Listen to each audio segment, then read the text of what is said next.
આજે આપણે બનાવીશું ગુજરાતી દાળ ઢોકળી। તેમાં આપણે તુવરની દાળ એડ કરીશું, જે કે તુવરની હોવી જોઈએ। પછી એમાં પાણી ડાળીશું, નમક મીઠું ગમે તે બધું ડાળીને આપણે રેડી કરી દઈશું અને લોટને આપણે પીસી દઈશું અને એમાં તેલ થોડી મોહીશું અને સારી રીતે કુકરની અંદર દાળને પીસી દઈશું।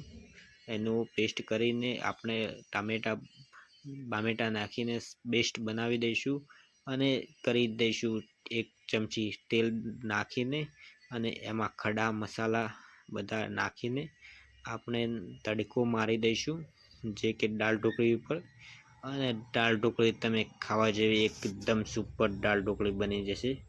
તો એક વખત તમે બનાવીને ટેસ્ટ જરૂર કરજો। દાળ ઢોકળી કેવી બને છે ફરી કોમેન્ટમાં જરૂર